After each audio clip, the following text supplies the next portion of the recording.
O princípio da ampla defesa está previsto no artigo 5º, inciso LV, da Constituição Federal, ao lado do contraditório, e diz que aos litigantes e aos acusados em geral são assegurados o contraditório e a ampla defesa, com os meios e recursos a ela inerentes. Enquanto o contraditório trata da participação no debate processual, a ampla defesa é um conceito mais abrangente. Ela engloba tudo que o acusado precisa ter à disposição para resistir à acusação, desde o início até o fim do processo, incluindo todos os recursos cabíveis.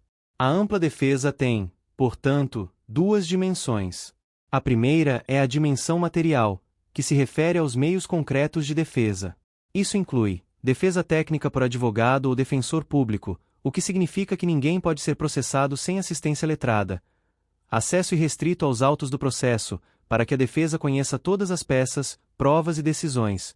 Possibilidade de requerer diligências, produzir provas, arrolar testemunhas, apresentar quesitos a peritos, juntar documentos e formular alegações. E direito a todos os recursos previstos em lei, sem que nenhum recurso seja inacessível por falta de formalismo ou por decisão arbitrária. A segunda dimensão é a dimensão temporal. A ampla defesa não se restringe a um momento do processo.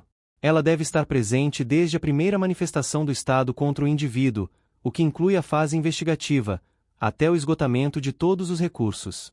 Na prática, isso significa que o acusado tem direito de ser assistido por advogado já na fase policial, tem direito de permanecer em silêncio, tem direito de não se autoincriminar e tem direito de ser informado sobre o conteúdo das peças que lhe dizem respeito. Quando se nega à defesa o acesso a informações relevantes na fase investigativa, já se fere a ampla defesa, mesmo antes de o processo judicial existir. Um ponto muito importante é a diferença entre ampla defesa e defesa plena. Defesa plena seria defesa sem nenhum limite, o que não existe em nenhum ordenamento jurídico.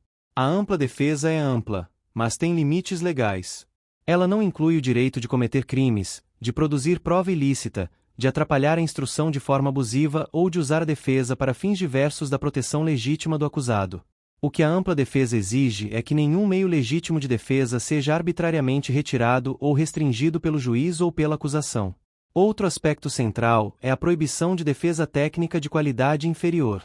A ampla defesa exige não apenas que o acusado tenha um advogado, mas que esse advogado possa atuar com efetividade.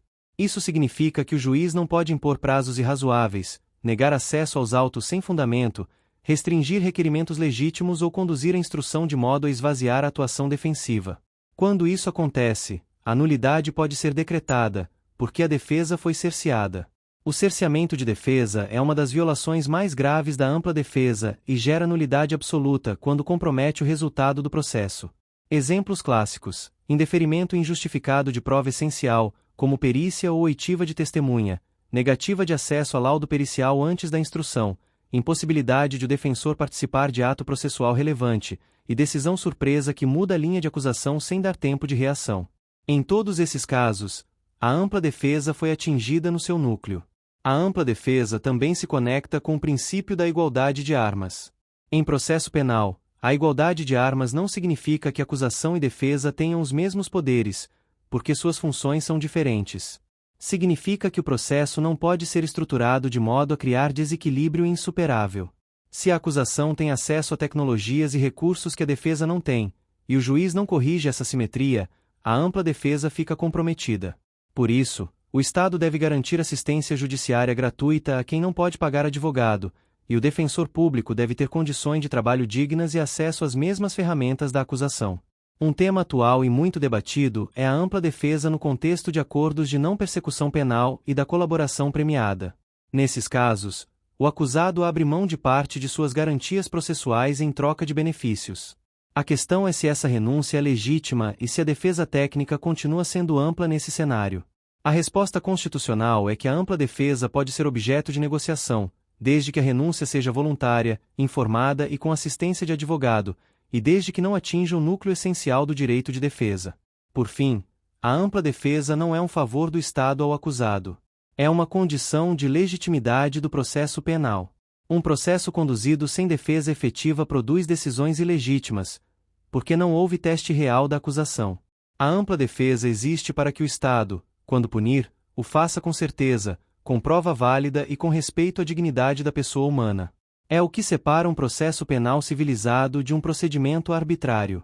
Na próxima aula, vamos tratar do princípio da publicidade.